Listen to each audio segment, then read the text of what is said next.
সহকর্মী নাজমুল হোসেনের কাছে যেতে চাই। তিনি আছেন এই মুহূর্তে লালমনিরহাটে।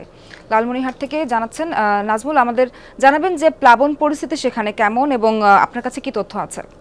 স্যান্ডেলিনা সো, রূপচর্চায় আভিজাত্য।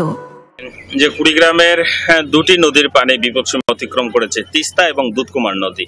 তবে একটা আশার বাণী শুনতে চাচ্ছি, সেটা হচ্ছে কুড়িগ্রামে দুটা নদ নদীর পানি এবং অন্যান্য নদ নদীর পানি যে হারে বৃদ্ধি পাচ্ছে, তবে সেটা স্বল্প মেয়াদের কারণে এবং এটা বেশি দিন স্থায়ী হবে না বন্যাটা। আর নিম্নাঞ্চলের কিছু ঘরবাড়ি তলিয়েছে বা নিমজ্জিত হয়েছে সেটা আমরা বলতে পারি, কিন্তু সিংহভাগ যে নিম্নাঞ্চল চরাঞ্চলগুলো রয়েছে সেখানটায় এখন পর্যন্ত পানি ওঠে নাই, তবে পানিবন্দী হয়ে পড়েছে মানুষজন। নিচু চরাঞ্চল যেগুলো রয়েছে সেগুলো ডুবে গেছে।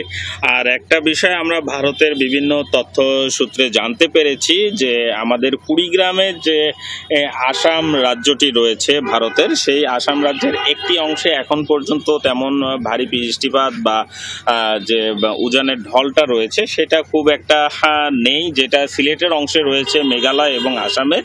সেই জায়গাটাতেই ব্যাপক হারে বৃষ্টিপাতের কারণে সিলেট সুনামগঞ্জের বন্যা পরিস্থিতিটা অবনতি হয়েছে।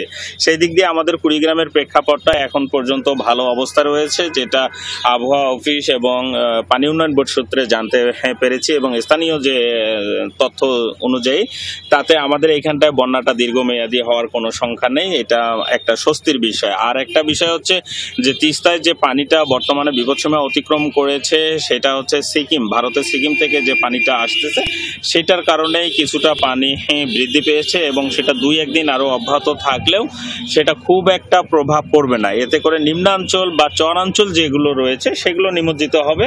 তবে যে ক্ষেত্রে আমরা সচরাচর দেখে আসি যে অনেক বড় ধরনের বন্যা যখন হয় যে দুর্ভোগটা হয়, সেই দিক দিয়ে এখন পর্যন্ত আমাদের স্বস্তির জায়গাটা রয়েছে যে সেই ধরনের পূর্বাভাস, বন্যার পূর্বাভাসটা নেই। সোহা। নাজমুল, ধন্যবাদ আপনাকে।